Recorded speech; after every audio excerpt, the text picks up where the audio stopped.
Hello friends, गुरी web developer channel में आपका स्वागत है। आज हम बात करने वाले हैं जावास्क्रिप्ट की प्रॉपर्टीज़ की। तो चलिए वीडियो शुरू करते हैं और चलते हैं विजुअल स्टूडियो कोड पे। तो ये सबसे पहले मैंने एक पर्सन नाम का ऑब्जेक्ट बना रखा है जिसके अंदर फर्स्ट नेम, लास्ट नेम और लैंग्वेज तीन प्रॉपर्टीज़ ऐड की है। इनके अंदर वैल्यूज़ हैं जॉन, डियो और इन। ये कुछ प्रॉपर्टीज़ है, इनको अगर अपने एक और तरीके से डिफाइन कर सकते हैं। वो तरीका कुछ इस प्रकार है। तो सबसे पहले अपने लिखेंगे ऑब्जेक्ट का नाम पर्सन डॉट एज नाम की मैं इसके अंदर प्रॉपर्टी ऐड कर रहा हूँ, उसके अंदर वैल्यू दे देता हूँ। तो ये वैल्यू ऐड हो चुकी है। अपने विजुअल स्टूडियो को कंसोल में चल के देखते हैं इसको। तो यहाँ देखिए एज नाम की प्रॉपर्टी ऐड हो चुकी है। ये तरीका है एक ऐड करने का, बट अपने को सीखना है मेथड्स का यूज़ करते हुए। तो मैं यहाँ लिखूँगा ऑब्जेक्ट डॉट डिफाइन प्रॉपर्टी।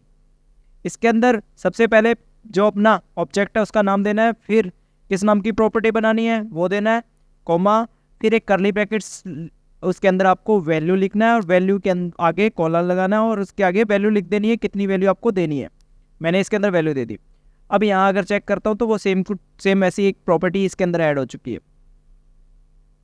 देखिए दोनों में डिफरेंस है। ऊपर जो प्रॉपर्टीज़ है बाय डिफॉल्ट अपनों ने ऐड कर रखी थी उसका कलर डार्क है, नीचे जो भी ऐड किया है उसका कलर लाइट आ रहा है। ऐसा इसलिए क्योंकि इनमें थोड़ा डिफरेंस है।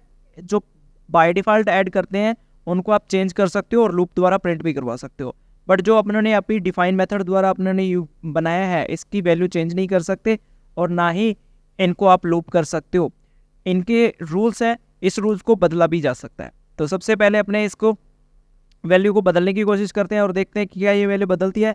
कुछ इस प्रकार अपने इसकी वैल्यू को बदलते होते हैं और अब चेक करता हूँ कि क्या मेरी वैल्यू बदली है। देखिए वैल्यू पहली वाली आ रही है, वैल्यू चेंज नहीं हुई। अब इसके लिए रूल्स यहाँ से आप बदल सकते हो। तो यहाँ कोमा लगाना है, कोमा के बाद लिखोगे राइटेबल कॉलन, फिर लिखोगे ट्रू। कुछ इस प्रकार आप लिख सकते हो। आपने लिखा ट्रू, अब जाके चेक करिए, देखिए वैल्यू बदल चुकी है। अब इस प्रकार के ये जो राइटेबल और ये रूल्स है ये हर एक प्रॉपर्टीज़ के होते हैं, आप चेक कर सकते हो। उसके लिए भी आपके पास कुछ मेथड्स आते हैं, तो मैं उसको मेथड्स को देखता हूँ। सबसे पहले मैं लिखता हूँ कंसोल डॉट लॉग, यहाँ लिखूँगा object dot get on property descriptors. तो ये एक डिस्क्रिप्टर आता है, एक डिस्क्रिप्टर्स। तो सबसे पहले डिस्क्रिप्टर यूज़ कर रहे हैं। इसके अंदर सबसे पहले नंबर पे आपको लिखना है पर्सन, जो कि एक ऑब्जेक्ट का नाम है, फिर उसके बाद प्रॉपर्टी का नाम। तो मैं यहाँ एज दे देता हूँ। यहाँ चलिए देखिए एक एरे है, एरे के अंदर आया है कन्फिगरेबल फॉल्स है, इम्यूरेबल फॉल्स है, वैल्यू इसकी आ रही है, राइटेबल ट्रू है। क्योंकि राइटेबल इसलिए ट्रू है क्योंकि उन्होंने राइटेबल को ट्रू किया, बाकी डिफ़ॉल्ट फॉल्स आ रहा है। अगर किसी और प्रॉपर्टी की चेक की जाए तो वो सभी का ही ट्रू बताएगा, सारी चीज़ ट्रू रहेगी क्योंकि वो बाय डिफ़ॉल्ट ट्रू रहती है। अगर बाय डिफ़ॉल्ट अपने कुछ चीज़ बना रहे हैं, यहाँ देखिए इम्यूरेबल भी है और राइटेबल भी है। अपने को दो चीज़ों का मतलब है राइटेबल और इम्यूरेबल। राइटेबल वो चीज़ है अगर इसको वापस बदलना चाहे तो क्या हम बदल सकते हैं, यहाँ ट्रू है मतलब बदल सकते हैं। इम्यूरेबल मतलब आप इसको लूप में यूज़ कर सकते हो, ट्रू है मतलब कर सकते हो। यही बात अगर एज की करें तो एज में इम्यूरेबल अभी फॉल्स था तो अपने उसको इम्यूरेबल नहीं कर सकते, लूप में यूज़ नहीं कर सकते। ये अपनों ने बना ली प्रॉपर्टीज़, इसके अंदर यूज़ कर लिया। अब अपने इसके साथ साथ एस लगाते हैं और एक साथ सभी प्रॉपर्टीज़ की डिस्क्रिप्टर्स चेक करते हैं। देखिए सबसे पहले नंबर पे देखो एज का आ रहा है, एज की सारी डिटेल्स आ रही है, क्या क्या चीज़ ट्रू है फॉल्स है। ऐसे ही फर्स्ट नेम लास्ट नेम सभी का आपके पास डेटा उपलब्ध है, आप इस प्रकार चेक कर सकते हो। देखिए ये था पर्सन का। ऑब्जेक्ट के अंदर जो भी डिस्क्रिप्टर से अपने उसको यूज़ कर सकते हैं। अब बात करते हैं लूप की। तो मैं यहाँ एक लूप बना देता हूँ फॉर, इसके अंदर मैं एक्स वेरिएबल लेता हूँ ऑफ, फिर यहाँ लिखता हूँ ऑब्जेक्ट डॉट कीज़, क्योंकि इसकी कीज़ निकालनी पड़ेगी। तो मैंने इसकी कीज़ निकाल ली, किसकी कीज़, पर्सन की। इसका एरिया स्टार्ट करता हूँ, कंसोल में एक्स को प्रिंट करवा के देखता हूँ कि मेरे पास कीज़ आ रही है सभी। तो यहाँ देखेंगे अभी कि मेरे पास फर्स्ट नेम लास्ट नेम और लैंग्वेज आ रहा है, एज नहीं आ रहा। क्यों? क्योंकि ये इम्यूरेबल नहीं है। इम्यूरेबल बनाने के लिए यहाँ कॉलन इम्यूरेबल ट्रू कर दो, ये भी आने लगेगा, ये भी लूप में यूज़ होने लगेगा। देखिए एज आ चुका है। ये होता है इम्यूरेबल लूप। आप इस प्रकार यूज़ करते हो, ये देख लीजिए कि लूप के स्ट्रक्चर किस प्रकार है, ऑब्जेक्ट पर लूप किस प्रकार आप एक्सेस कर सकते हो उसकी प्रॉपर्टीज़ को। यहाँ देखिए मैं किस प्रकार इनकी चीज़ को एक्सेस कर सकता हूँ। अगर इनकी वैल्यू निकालनी है तो मेरे को क्या लिखना होगा, यहाँ लिखना होगा पर्सन डॉट एक्स।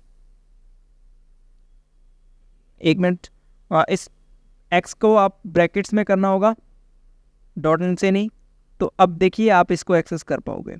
देखिए जॉन डीओ इन और जो एज की वैल्यू थी वो अपने प्रिंट करवा रहे हो। इस प्रकार वैल्यू और जो अपनी प्रॉपर्टीज़ है आप इस प्रकार एक्सेस कर सकते हो। आप इनको ट्राई करो, देखिए कि क्या चीज़ किस प्रकार प्रिंट हो रही है, किस प्रकार अपने प्रॉपर्टी डिफाइन कर रहे हैं। और इसी प्रकार एक चीज़ और देखिए कि एक जो ऑब्जेक्ट आ रहा है, ऑब्जेक्ट क्लास में प्रोटोटाइप आ रहा है। आप ओनली प्रोटोटाइप प्रिंट करवाना चाहते हो तो वो भी करवा सकते हो। तो मैं इस पर्सन के यहाँ इसको हटा के यहाँ इसके प्रोटोटाइप ओनली प्रिंट करवाता हूँ। तो यहाँ गेट प्रोटोटाइप ऑफ, इसके अंदर आपको ऑब्जेक्ट का नाम लिख देना है। यहाँ देखिए सारे प्रोटोटाइप्स जो हैं वो प्रिंट हो रहे हैं, सिर्फ प्रोटोटाइप्स। इस प्रकार आप प्रोटोटाइप्स लिख सकते हो और वैल्यू को कोई भी प्रॉपर्टी डिफाइन करनी तो कर सकते हो। वापस से एक प्रॉपर्टी डिफाइन करते हो और फिर इसको गेटर और सेटर में भी कन्वर्ट करके देखेंगे। तो सबसे पहले प्रॉपर्टी किस प्रकार डिफाइन करते हैं वो देखते हैं और यहाँ एक पर्सन नाम का ऑब्जेक्ट बना लेते हैं, प्रिंट करवा लेते हैं। तो यहाँ आपको लिखना है ऑब्जेक्ट डॉट डिफाइन प्रॉपर्टी, और इसके अंदर सबसे पहले ऑब्जेक्ट का नाम, कॉलन, फिर किस नाम की प्रॉपर्टी बनानी है तो मैं एज नाम की वापस ले लेता हूँ, कॉलन। इसके अंदर अब एज के डिफरेंस लिखता हूँ मैं, अब लिखता हूँ मोबाइल। तो अब यहाँ लिखता हूँ उसकी वैल्यू। तो यहाँ मेरे को करली ब्रैकेट्स लगाने हैं, करली ब्रैकेट्स के अंदर वैल्यू प्रॉपर्टी देनी है, कॉलन। आप मोबाइल नंबर की कोई प्रॉपर्टी दे दी। अगर इसके आगे इसको आपने राइटेबल और इम्यूरेबल रखना है तो कॉमा लगा के राइटेबल लिख दो, इसकी वैल्यू ट्रू दे दो। इसी बार इम्यूरेबल करना है तो इम्यूरेबल कॉलन ट्रू। ये देखिए ये प्रॉपर्टी ऐड हो चुकी है। यहाँ चलता हूँ तो ये देखिए इसका कलर भी सही आ रहा है क्योंकि ये इम्यूरेबल भी है, राइटेबल भी है। अगर इसको मैं राइटेबल और इम्यूरेबल हटा देता हूँ, मतलब इसके रूल डिफरेंस कर देता हूँ कुछ इस प्रकार, तो ये देखिए इसका कलर चेंज हो जाएगा। देखिए इसका कलर चेंज हो चुका है। ये था डिफाइन करना। अब गेटर और सेटर किस प्रकार बना सकते हैं। सबसे पहले मैं गेटर बनाता हूँ। गेटर बनाते हैं किसका, मैं जो फर्स्ट नेम है उसको अपर केस में गेट करना चाहता हूँ तो नेम से गेट करूँगा मैं। तो इसके लिए गेटर मैं बना लेता हूँ। यहाँ गेटर बनाने का तरीका कुछ इस प्रकार है। यहाँ लिखूँगा गेट कॉलन फंक्शन। इस फंक्शन को पूरा डिफाइन करना है, इसके भी करली ब्रैकेट्स होंगे। इसके अंदर आपको रिटर्न करना होगा।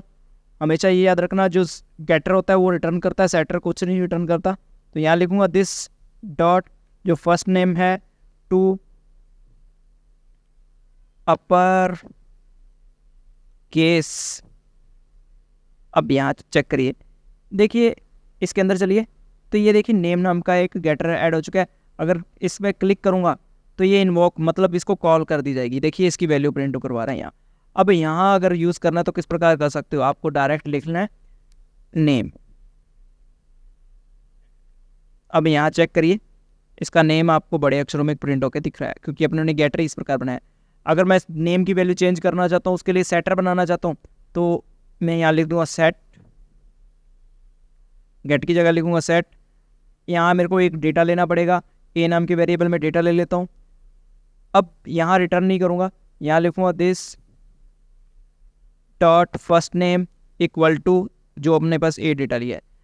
अब मेरे को क्या करना है, सिर्फ पर्सन को चेक करना और डेटा मैं चेंज करता हूँ। डेटा किस प्रकार चेंज कर सकता हूँ, मैं लिखूँगा पर्सन डॉट नेम, नेम नाम का सेटर है, उसके अंदर वैल्यू असाइन कर दूंगा। ये मैंने नई वैल्यू असाइन कर दी। ये क्या करेगा, फर्स्ट नेम की इस वैल्यू को चेंज कर देगा इससे। तो यहाँ देखिए फर्स्ट नेम की वैल्यू वो चेंज हो रही है। इस प्रकार आप गेटर सेटर बना सकते हो। आप इस पर टेस्टिंग करो, अच्छे से प्रैक्टिस करो। कुछ भी कंफ्यूजन रहता है तो आप कमेंट कर सकते हो। मिलते हैं नेक्स्ट वीडियो में। Bye bye.